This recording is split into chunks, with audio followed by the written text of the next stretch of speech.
Hi there, Annie. My name is Daphne Thompson. Thank you so much for joining us today. We are the Superwomen Global Entrepreneurs. We are currently talking all about cash flow management for entrepreneurs. Now, I know that a lot of entrepreneurs are struggling a little bit with that.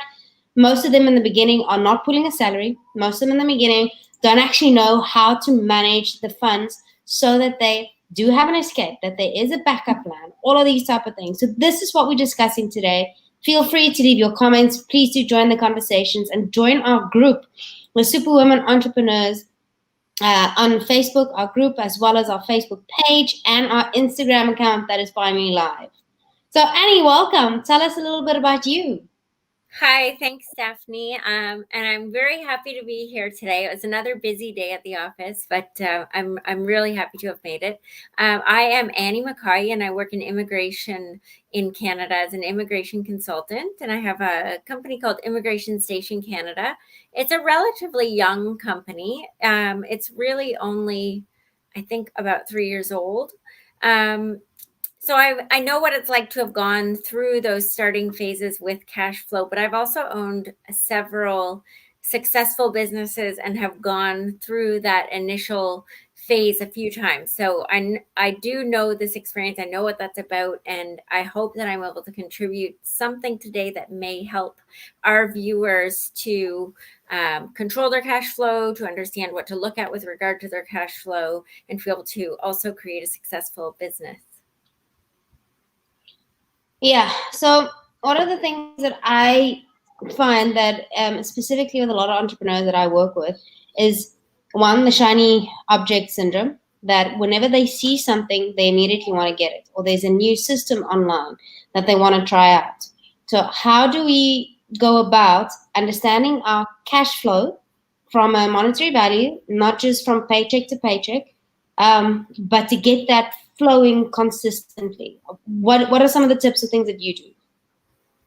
Yeah, so for me at the start, you just don't spend money. You really can't. You need to give yourself a time to establish and get to know your business a little bit. And that doesn't mean when I say you don't spend money, there are some areas where you must spend money. But it's those extra things. So maybe you don't have a lot of extra labor unless that's built into your plan. Maybe you don't have a lot of extra marketing, or you're working with someone like you, Daphne, but you're doing part of it. But that again is built into your plan. So you definitely need to have a business plan that is laid out and that's going to give you an idea of where all those monies need to go and what you need to do to make this business go. But you do need to be tight-fisted at the beginning, build a little bit of a base while being mindful of where you should be spending money to grow your business. And that, I think, is where the balance is, because it's, you know me, I get terrified about spending money in general. I don't I don't like to spend it if I am not sure that it's going to bring the reward or bring me more money. Um, but then in contrast, there are people who are willing to spend and spend and spend, hoping that the money will come in. And there's got to be some kind of happy medium there. So a lot of it is know where your money's going. So at least if you know where it's going, you're less inclined to spend frivolously, and you may be able to assess then where you should be spending a little bit more. And for me, I did have to learn to spend a little bit more in the marketing side of things. It is really important. That's a really important part of your business. And for me, that was a very scary thing to do because it's less tangible. I knew that I needed a client file management system. That was even a hard one for me.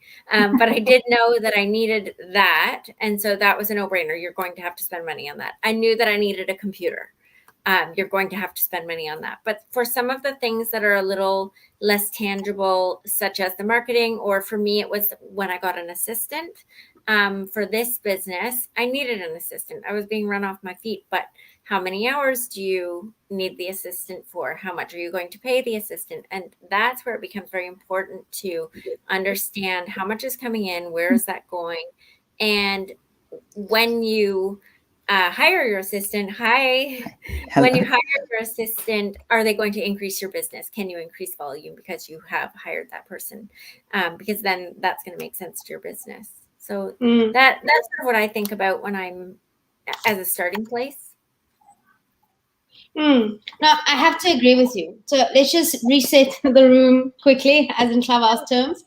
My name is Daphne Thompson, and today we are talking under the Superwomen Entrepreneurs, our global mastermind. We're talking about cash flow management. And a lot of the times when we are talking about that, entrepreneurs, specifically those that are starting out, and solo entrepreneurs, they struggle with the management of the cash flow. Usually it is and they make a lot of uneducated decisions, if we can put it like that. It's usually the shiny object system thing, or it is let me spend a $5 here and a $20 there, and maybe a $100 here, which is small purchases, but it does add up quite a bit. And at the end of the month, you end up like, oh wow, where did the money go? So that is one thing that we both have found is working or has happened, and I'm sure every entrepreneur that is actually watching has done the same thing. Everyone goes through some sort of learning. So please do take part in the conversation. Please make sure that you are commenting. We'd love to answer some of the questions that you might have. But now, Suzanne, please tell us a little bit about you and what value from a psychological perspective and a mindset perspective can you add to cash flow management? Because I personally fully understand that money and mindset goes hand in hand. Yeah, absolutely. Good morning from Australia, everyone. Good evening to those of you on the other side of the planet. So I'm Suzanne Scarrow, psychologist from Cairns in far north Queensland. And what I love to do is help people break through those money mindset problems, other issues that are stopping them from being the best they can be. But I guess in terms of cash flow, it's really recognizing right at the beginning, isn't it, that it's a journey. It's not all going to happen at once. It's going to be step by step through this process. And you've got to keep an eye on the numbers. You've got to know what your numbers are, what's coming in, what's going out, so that you don't get to that point at the end of the month thinking, oh my God, what have I done? And, you know, I have to shut down this business, and all those, dramatic things. It's more a slow, steady building, not going for all the bright, shiny objects, but just really watching the numbers as you go. So, yeah, gently does it step by step, and making sure that you actually not comparing yourself to others. So making sure that you're not trying to live up to the Joneses, as we say in Australia. I don't know if that's a worldwide statement or whether it's an Aussie statement, but yeah, good. But yeah, just making sure that it's just your journey, that you're like, when I came into my business, if I tried to keep up with all the high flyers, I would have given up years ago. It just wouldn't have happened for me. So for me, it was very much steady as she goes. Just build it and build it. You know, the clients will come, build it and they will come, as the saying goes. And so just steady is probably the best advice I can give. Yeah. Thanks. Yeah. So what I'd like to do here is to try and give a tool set to our viewers so that they can form a skill set in order to have a mindset change about their cash flow management. I believe if we can equip our market leaders to have better money management, for example, they are able to empower their communities more and have the wealth in order to do that. So one of the things that I started doing, and it took me a little while to be able to do that, and I got this from one of the books, or a few of the books that I'm reading, but one of them is Run Like Clockwork, and the other one is Profit First, is that a lot of the entrepreneurs always put themselves last. For some other reasons, we do that. We all somehow do that we go, all right, cool, but this needs to be paid first, and these bills need to be paid first, but we don't take our profit first. And when we do that, we are always at the back end. So what this book has taught me is to literally almost have like 3 different bank accounts. So when the money comes in, immediately to take out what your part is in the profit, take out what taxes immediately on that, and then you are forced to basically run your business on limited resources. Because if you are able to limit the resources that you have, even in a little bit more way, you are forced to apply different strategies and different tactics in order to manage it. Yet, your bills will then still be paid. You will actually have something that comes out of it. And you have, in the back of your mind, you have a little bit of a lump sum that you know is there right now if you're not making profit yet. So you do have that little bit that can be used for something else. But what would you think about that specific train of thought? Is that something that you guys would apply? Mm-hmm. Yeah, 100%. So I have, in my business, we use a trust account for our clients' funds. And so that is sacred. And so that's where clients' funds sit if they're being held in trust. For me, we have taxes in Canada. It's called HST, which is our harmonized sales tax. So that gets taken off immediately. And, I have a little trick for taxes because sometimes you don't take it off immediately. You forget or you're tired and it's, that kind of thing. So I actually do have a tax account that I keep a lump sum in. It's a little bit more than I would normally pay quarterly. And so when I pay the taxes, I usually just pay it out of my general account and I just keep that in the HST account. So I know I've always got that HST no matter what. It's just there. So even if I've forgotten to take it off, this bill or that bill, it doesn't matter. I've got that lump sum that stays there and I can just pay my HST out of another account. That's a trick that I use to make sure that I'm never behind on those taxes, because once you get behind on taxes, it's over for you. The amount you end up owing on that, it's too much and it adds up too quickly. I do that. With that, I also work on a referral basis for some situations. And so the referral is I would owe a percentage to the person who referred to me. And that is another one that I set that aside right away. It's not my money.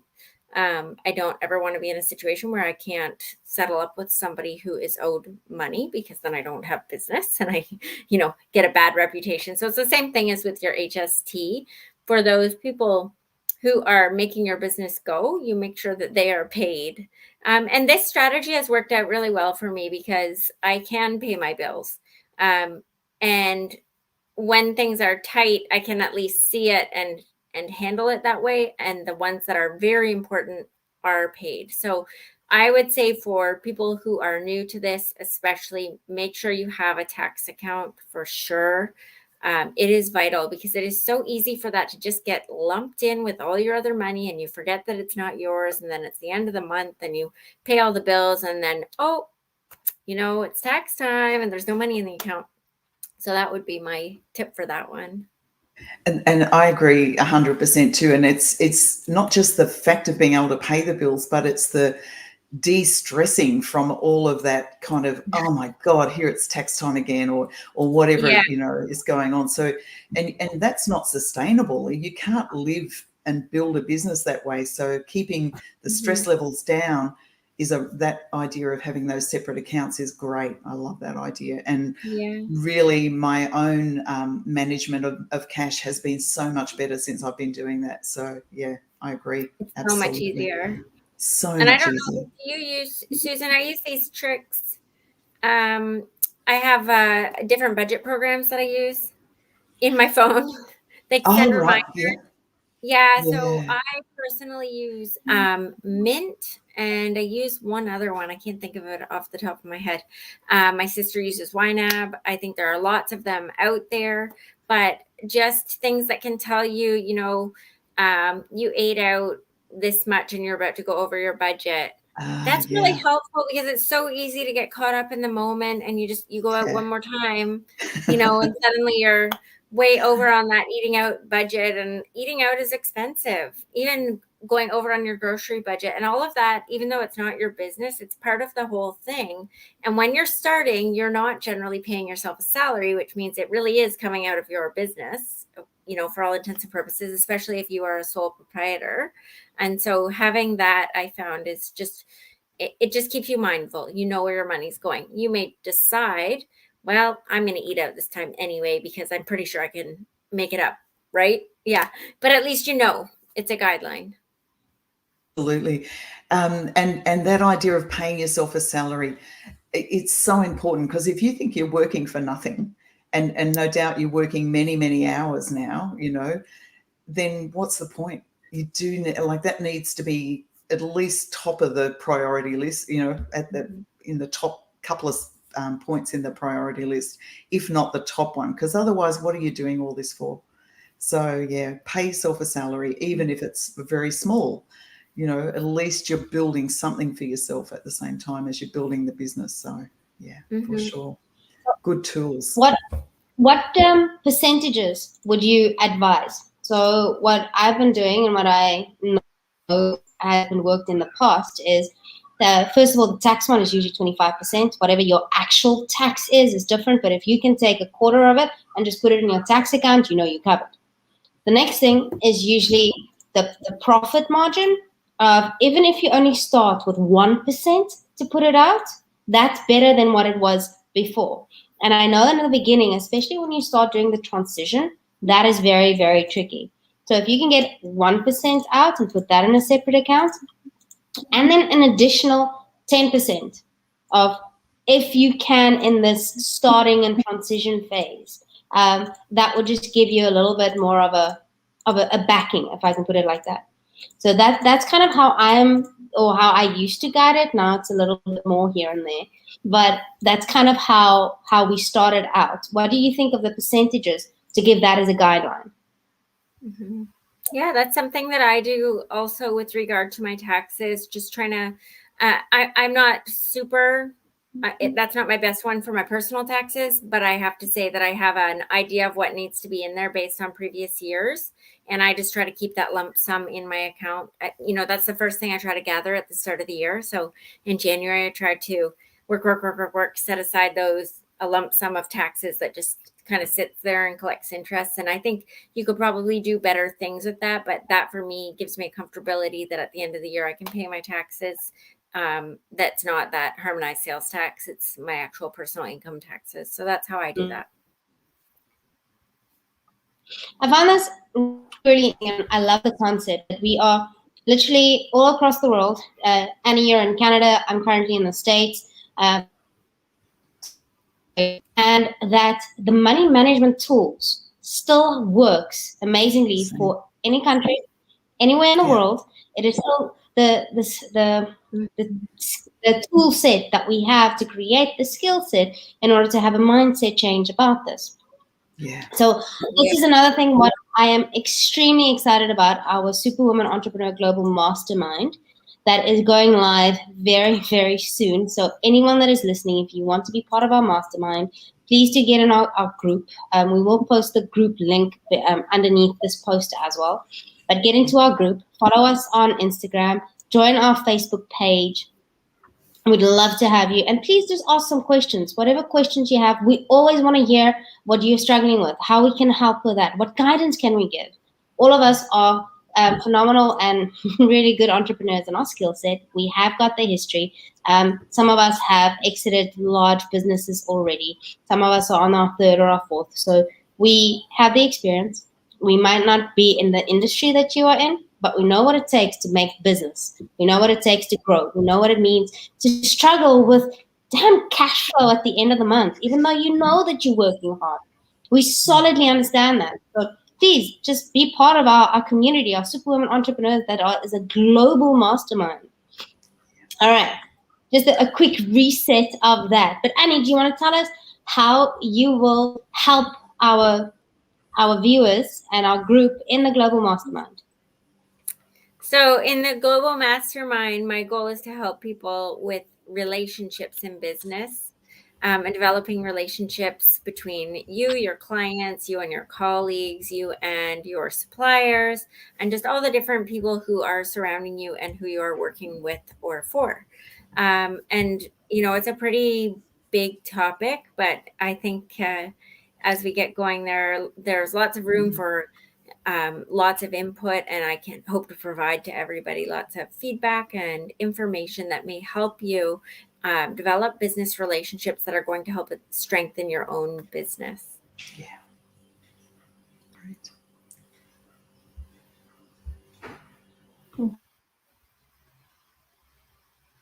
Did we lose you, Daphne? No, I was just on mute. Sorry.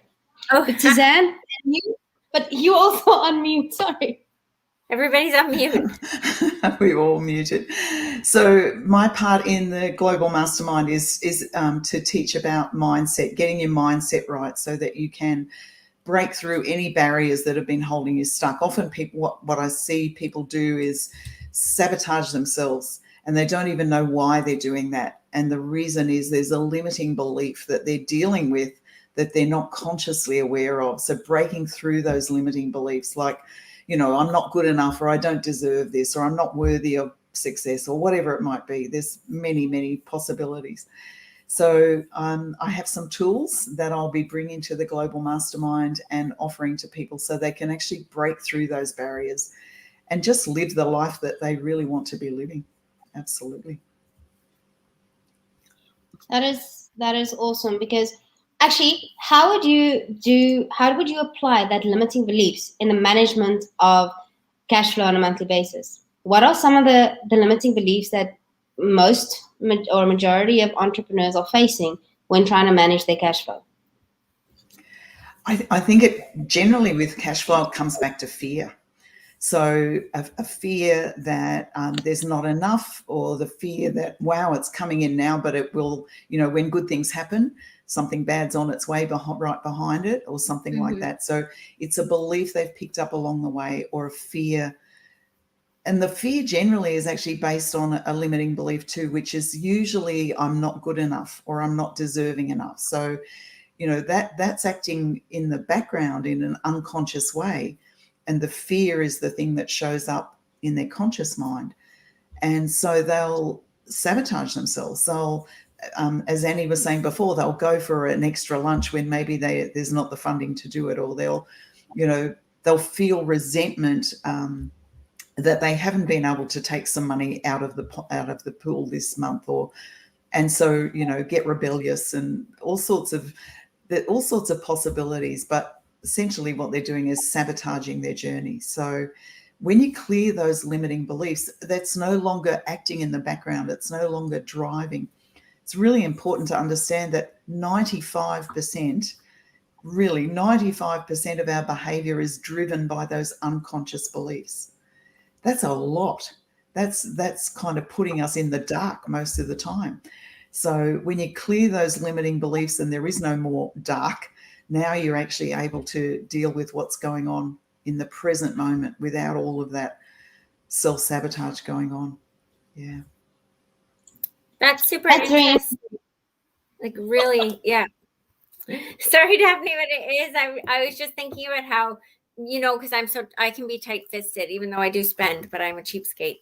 And it is always that fear of the cliff, you're in business, and, I have a lot of faith in my business and in what I do, but I'm aware, what if things stop? And I think a lot of that comes after COVID, because so many people experienced extreme change and lost their businesses, had to pivot their businesses, just experienced so many things that were so challenging. And I've been very lucky in my career during COVID, but then you wonder, when does that change? Will that change? And what can I do to make sure that that doesn't change? And the thing to remember is what we focus on is what we get more of. So if you're focused on something that you're afraid of, you're going to bring it. So it's really it's really important to understand that money is just energy, and it's going to flow in and out of your experience as you allow it to.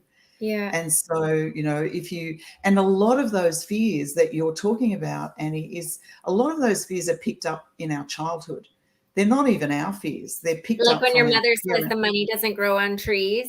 Absolutely. Absolutely.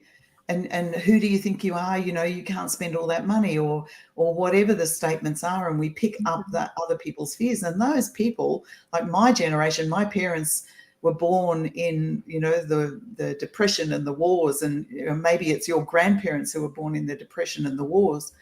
And they did have a hard time. They didn't realize what we now know, that money is just energy and it will flow in and out as you allow it. And if you are fearful about something, then you'll disallow it. So it's really all about where you put your focus. So we'll talk about that too in the mindset part of the global mastermind. Yeah. Amazing. So we just have one comment. Evelyn, thank you so much for joining us. We are super excited to have you part of the community. So yeah, just head over to Facebook.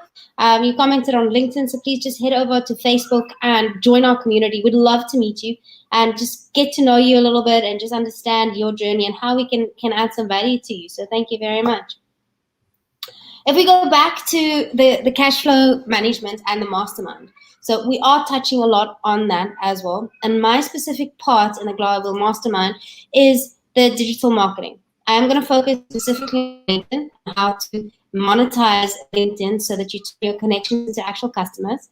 I have been able to build about 60% of my personal business on LinkedIn itself. So there is a massive, massive gold mine.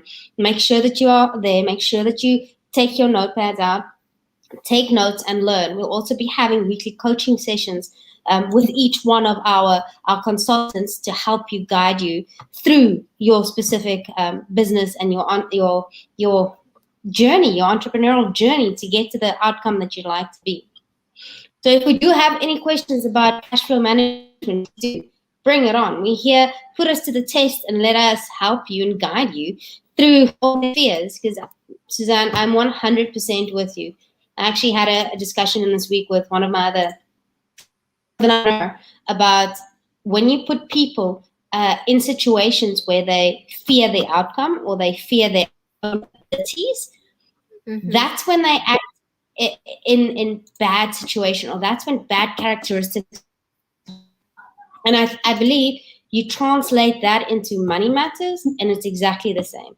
So what are those beliefs that we can work on right now when it comes to cash flow management? Because yeah, I've also been told, well, money doesn't grow on trees, but yet it's printed on wood and paper, and so that's all right. So technically, yeah, it grows on tree, maybe not in the form that it is, but it definitely. And like, so all of these myths that there are about money, and the money, delve a little bit deeper in that. And if you could, after she's delved into that, apply that to how you've overcome things, because I know you have. So we're losing your words a little bit, Daphne, so I think I'll answer the question. Let me know if I don't. But generally those comments like money doesn't grow on trees and, no, we can't afford it and we haven't got enough for that and you have to save up for that, and all those comments that we've heard as we've been growing all indicate a lack or a poverty mindset. And if you've got a poverty mindset, then you're going to experience poverty. If you've got a mindset of lack, then you're going to experience lack. And so it's really coming to that understanding that money is just energy and there is more than enough, and it flows in and out as you expect it to, as you allow it to, and allowing it means being in that energy of that high vibrational energy. And so it really is just getting your mindset right, realizing that those fears are not real. They actually belong to someone else, probably your parents or grandparents or generations before. Yeah. And there is no lack. So it's really just getting into that mindset of, well, what if there is enough? What if there is more than enough money flowing around this universe and I just need to allow my share of it to come in? And my share of it is actually unlimited. That's a whole different way of thinking about money than most of us have grown up with. And if you can get yourself into that state of thinking about it, then you'll have a whole different experience of money. So I hope that answers the question, because I missed some of the words that you were saying. Good. Okay.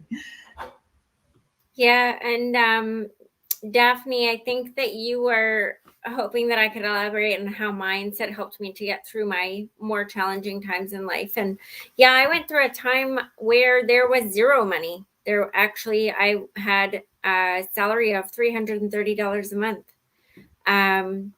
And I paid my own insurance and my own phone bill and things like that. So there really wasn't much left over. Now, I was very lucky to have somewhere to stay. And the support of my peers, the mental support, which means so much. But it was a hard time, and you have to rely on yourself in those times.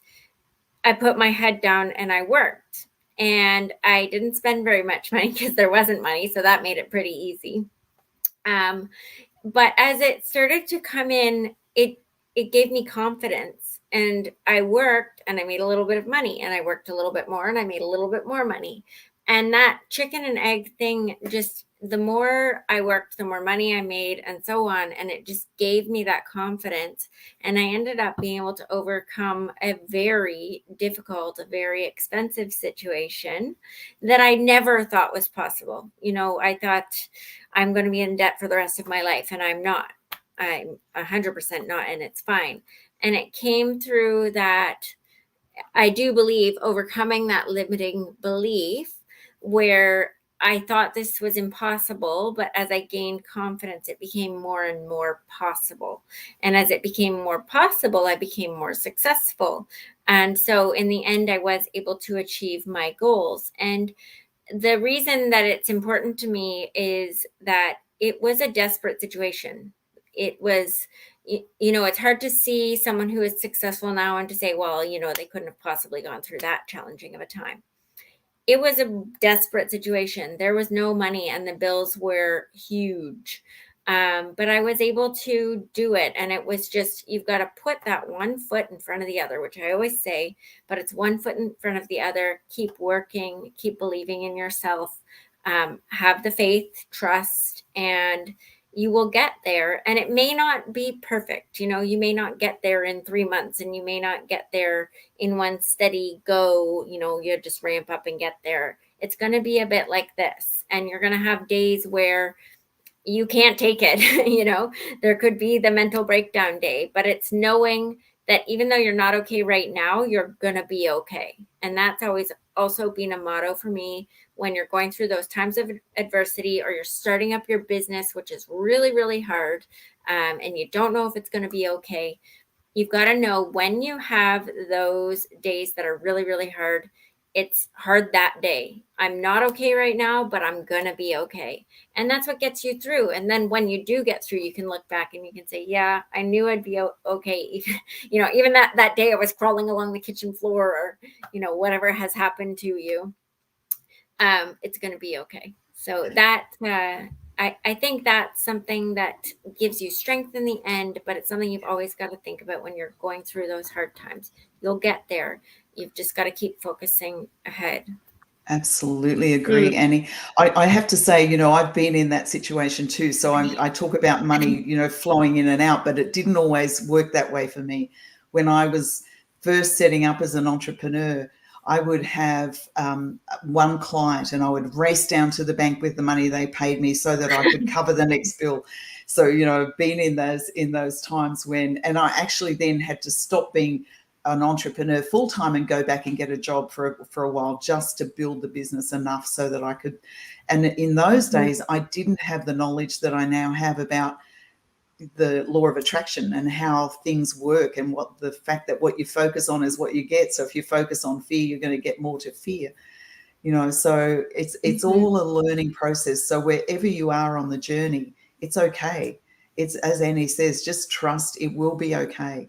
Yeah. And my favorite line from the movie, guess which movie this is? It will all be okay in the end. And if it's not yet okay, it's not yet the end. I love that. Do you know the movie? No, but that's so true. It's a classic, isn't it? Yeah, it comes from that movie, the Best Exotic Marigold Hotel, which has got some of the most amazing quotes in it of all time. But yeah. I love that one. Yeah. Yeah, that's a really good one. Yeah, and it will be okay in the end. That's the thing, right? Absolutely. Because once you've gone all the way down, then you only have to go up. That's it. That's your option, right? That's it. And what's your option in life is to put things back together and get going. That's our option. And if you don't think that's your option, then you need to get some more support, because that's the option. We've got to put it back together. And especially as women are very strong, Yeah. And so, we may have those days where you are falling, you feel like you're falling apart, but just remember that's a day in your life. Just a blip on the radar. It's okay Yeah. too. Yeah, absolutely. Yeah. So what are some of the pitfalls that we can warn some of our entrepreneurs on about specifically money management? For me, it is usually specifically when you start getting talent and teams on board. That's usually where there's some, if I can put it, issues or some management that is lacking, because we in that situation where we need the specific talent, but talent costs a certain amount versus what budget we have. So how do we mix the talent and what the talent costs versus the need and the skill that we need? So that was one of the things that I, well, a pitfall that I fell into beginning, where I overcommitted to something because I needed the skill so bad. Instead of trying to get a staggered or a phased approach of going, cool, let's work on a 90-day period here where you act as a consultant, for example, or a contractor or something for a certain amount of hours and then work our way up. And it's a way to date the person, for example, in your business to see, is this a really good fit or not? So what are the pitfalls that you guys have experienced? And you can our entrepreneurs for. That's certainly, like, that idea of a phased approach, I think, is so important, because you can't just, when you're starting off, you're doing everything. You're doing all of the actual front of house, you're working on the business, you're working in the business, and you're doing it all. And eventually you have to sort of let go of some of those things. Maybe, somebody doing your accounts, and let somebody take care of that, but keep an eye on the numbers while that's happening. But then, if you need to bring in a specialist, say in, if I brought you in as a specialist, Daphne, for my business, which is what I need somebody to teach me how to use, LinkedIn and digital marketing. That's been a bit of a challenge for me, but I couldn't afford to hire you in a full-time capacity. So what I would do is bring you in for, a couple of hours, maybe see how it works, bring you in for a few hours a week, and then build it up and in that phase sort of way, so that you don't fall in that big black hole, because it's very easy to overcommit in that way. Yeah. Yeah. And I think the other thing that happens is when you get your team in place and things are humming along, suddenly you have almost put yourself out of a job.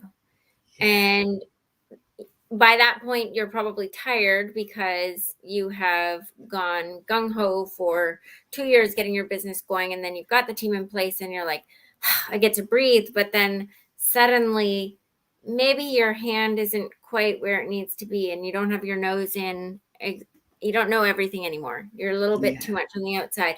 And I think that is something to be very, very wary of. You still need to be the number one worker at your business. You've got to be the number one person. You got to have your nose in everything. You've still got to be the go-to for the client. And certainly that changes when you have a very large company, but you cannot get complacent in your business. You can't. And one trick that I will give people with respect to budget, and that is, as you're growing, you're going to add things to your budget. And your budget increases, so you're able to buy more things. And maybe, for example, during that process, you got a new domain name, and that costs you money, but you kept the other one on the shelf. Once a year, at least, you've got to go through that budget and cut loose those things that you don't need to pay for anymore. Because 5 years down the road, you're going to be paying automatically on your credit card for 25 things that you don't need, because you've accumulated them slowly over the years. You've kind of forgotten that they're there, and you're like, I'll keep that one for a rainy day. But after that amount of time, it's got to go. You don't need that domain name. You're not going to use it. It's over. Or you've been holding on to this other bank account that you're paying for, or, any of those things, and they add up so quickly. And so with regard to budgeting and that sort of complacency that can happen after you've got things tickety-boo and everything's running smoothly, you've got to go back to that budget. And now, where can we cut? We don't cut the important things. We don't cut the workers who are awesome, that we've accumulated that team that's really working. But if we've got one that we see at that stage that we don't need, bye. And we have to be a little bit ruthless with those cuts, because otherwise we're spending all of our hard-earned cash on things we don't need. Yeah. What I'm hearing you saying is to take stock of, like, basically your systems that you have, the people that you have, your operational debt, who is still a person that you need to have on team, and who is someone that is just dead weight right now. Mm-hmm. So these are hard and difficult decisions to be made in any business. One thing in our industry, digital marketing, that always adds up so quickly is the different systems that we use. And there's so many little systems that we use for different things that can one system do 3 or 4 things? Oh, but it lacks this one specific thing. What about something else? It has 80% of what we needed to do, but we still then need another system to do that 20%. So that's one thing that was really like a weight on us, to firstly analyze and to identify what are the systems specifically that we can use and what we shouldn't use. And I've realized in the setup that we are in, the dead weight people kind of get shifted out very quickly, and I don't necessarily have to do it. The team does it for me, which is amazing and scary at the same time, if that makes sense. Yeah. So those are the things that I agree with you 100%, to take stock of what you have, what is actually needed and what is not needed, and then to limit the resources that you have to operate in. If you limit that, you might be a little bit anxious in the beginning because of it, but ultimately you will force yourself in order to do that. For example, what we've done is I really wanted to have a senior talent in a specific role, but I also know that this talent, of course, costs more. So for about 3 months prior to the hiring, I started putting that amount of money away into a different account. So before I even made the hire, or before I even got to that, so that forced my cash flow to drop. It also forced my my expenses and the way that I run my business job. And when I hired the person, I already have 3 or 4 months worth of budget for this specific person already, while he or she was in the training period of giving me a return on investment of what I'm paying them. So that was another trick that I found that was really, really good and handy, is to basically limit it, have it set aside, and to make your business adjust while there's no one really there. I like that, Daphne. It's a really good test. Really good test. Another thing people forget about when they're running their business is your business can make you money in other ways than you think. So, in Canada, we have air miles. So I have an air miles credit card because one day I hope that I'll be traveling again.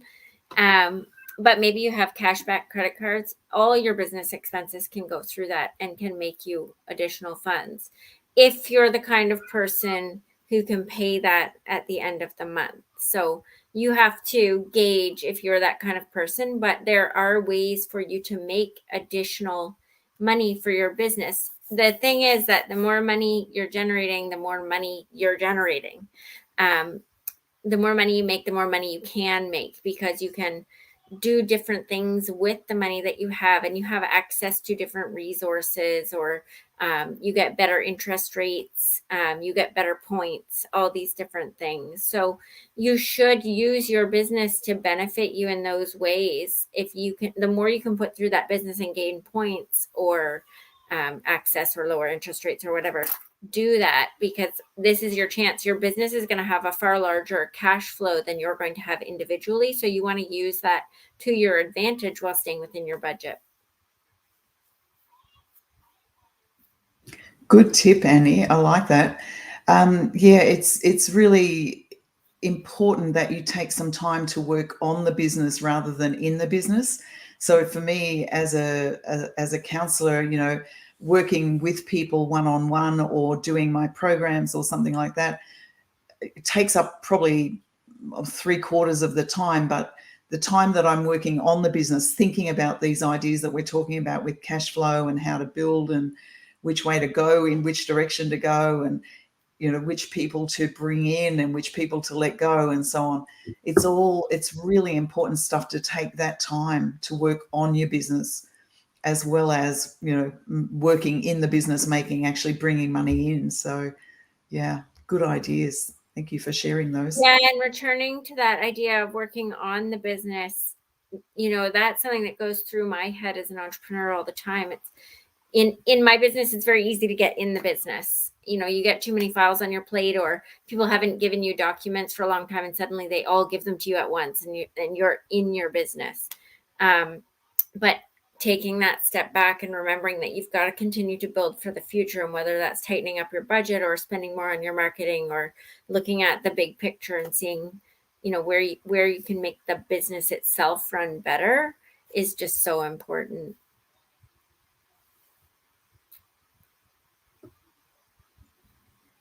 Yeah, Suzanne, you're still on mute. Yeah, we can see you talking. Sorry. Sorry, there's noise in the background, so I'm trying to be careful. It's really valuable. That's great. Yeah, no, I agree. It's really important. And taking that kind of balanced view, I mean, how much time can I afford to work on the business, not actually bringing in cash, but in comparison to what I have to work in the hours when I'm actually bringing in cash? It's a bit of a tricky balance to get in the beginning, because you don't really know. And really you probably, well, I was anyway, working so hard to bring in cash that there was no time to think about the future and projecting into the future and where I wanted this business to go. It was just hour by hour, day by day, getting things working the way I wanted them to. And I had a few, I'm sure every business has a few challenges, but I had some weird challenges, like people, the techniques that I use are a bit different. And so I was known as the crazy tapping lady in Cairns for a long time, the crazy tapping psychologist. And so that meant that I wasn't getting referrals from the GPs, which is now where most of the doctors, most of my people sort of come through them, because they can get a rebate through Medicare. Mm-hmm. So it's a really tricky thing. There's all sorts of different challenges that you need to deal with along the way. So it's really finding that right balance. And what we were saying before about, those separate accounts and having those percentages where you put certain amounts of money to cover you, that's so important. If you can figure out, like, even if there is only 1% of profit in the beginning, if you can put 20% of that 1% aside for emergencies, and maybe 10% of it aside for splurging, and another 10% aside for just a savings account, so that it covers you, the tax account, perhaps, something like that. Even if it's just a very small amount that you're talking about in the beginning, it will build, and it will build kind of amazingly, really. It won't just be disappearing out through whatever we're selling at the time, whatever we're purchasing at the time. Yeah. The other thing and the last point that I want to bring up when it is about cash flow management is also, especially in a lot of businesses, is when you set your profit margins, what happens sometimes is the unforeseen. For example, in our industry, the client wouldn't like the designs, or the client wouldn't like the wording, or the client has a change of mind. When those things happen, it cuts deeply into what our profit margin would be on that, because now it's basically double work, or it cuts into time, or it cuts into something else. So there should also be, when you do your pricing, that helps with your cash flow management, to work in the miscellaneous and to work in those unforeseen things, even if it is a 5% or a 10%, but that you have that little backing, that it doesn't actually cut into your profit margins per se, but that you still have that little leeway. If you're a construction company or a painter, the people that kick over the paint, that's profit that's on the floor. If someone forgot the paint at the warehouse, to drive back and to go back, that's cutting into your profit. So it's all these small things that is basically human error, or the human factor, that you need to also bring into when you do your cash flow management, specifically when you do your pricing. What do you guys think of that extra tip? 100%. In my business, that is exactly how things work. We do things on flat fees. So, and it's applications, which sometimes need additional documents sent or additional follow-ups, or the client was denied and they need time on the phone just to go through it and talk it out, and to go through the emotional side of it, because for some people it's just too much, and you become their counselor as well as helping them through the immigration side of things. And that's a thing that I enjoy helping people through, but it's time, and it can be a lot of time. And because I care about my job, I then think, oh, what else could we do? Which means that, a lot more time is spent on that application. So that's part of the pricing, has to be the what ifs, and be able to provide that kind of additional service. If you cut yourself too thin, you're going to kill yourself every time. And the unforeseen things like COVID, there's so much that's happened with COVID that, I mean, I've actually been protected because I can work online, but a lot of people who are my clients can't. So it's really, you're getting cancellations, and you're getting people who can't do what you thought they were going to be able to do for you. And so it's really setting aside just an emergency account so that you can cover those times. And maybe even, I don't know what's happening in where you guys are, but really maybe even making use of government grants and things like that to get you through those tough times. Really important and valuable, because so much is happening at the moment. We're in lockdown here, which it's our first lockdown since the beginning of COVID. So it's kind of a real shock to everybody. Hopefully we'll be out of lockdown by 4 o'clock this afternoon, but we'll see what happens with that. But yeah, there's so many unforeseen things, unforeseen bills, unforeseen cancellations and so on, that you just need to be prepared for. Otherwise it can be the end of your business, and that's not a good thing. Yeah. But all right, so I really, really hope that you guys had some amazing, valuable tips today on how to financial management. Some of the takeaways that I have of today was definitely the different accounts, by putting in the different percentages in each account, so that you've got a backing in that, and you limit your resources in order to make your business function. Unlimited resources, to make use of different spending mechanisms in order to get kickbacks, like your different emails and your different credit cards that you can have. What are some of the feedback that you guys had from today? I think building slowly, just knowing that you don't have to compare yourself to other people, knowing that you can, just, you're in your own lane and you're going to build it the way you want to build it, and it's going to take time to get there, but you will get there. What Annie was saying before about it will be okay. Just trust yourself. It will be okay. Keep on the track. If you've got a dream, and that's usually why we're in a business as entrepreneurs, isn't it? We've got a dream. If you follow that dream, then you will get to where you want to be. It's just going to take some time and some patience and some stickability. Yeah. Annie, and you? For a final thought, I think what you want to do is just always be checking back to that budget. So create your budget, check back, always give yourself a time. It doesn't need to be once a month. I know for many people who are opening their businesses, they don't have time, or they just feel overwhelmed. So they may not get to it once a month. If you can get to it once a month or more, then great. But if you can't, just make sure you are setting a time to check back. And if you really feel like you're not getting back to it, use one of these budget apps, use a reminder app, so that at least you've got your nose in it a little bit and you're getting those reminders. Definitely. And then lastly, take stock of what you currently are spending on. Take stock of what the spend is. Your budgeting and the apps are really helping with that.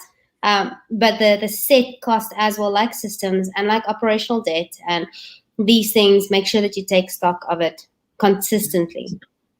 So guys, thank you so much for watching today. Thank you so much for being part of it.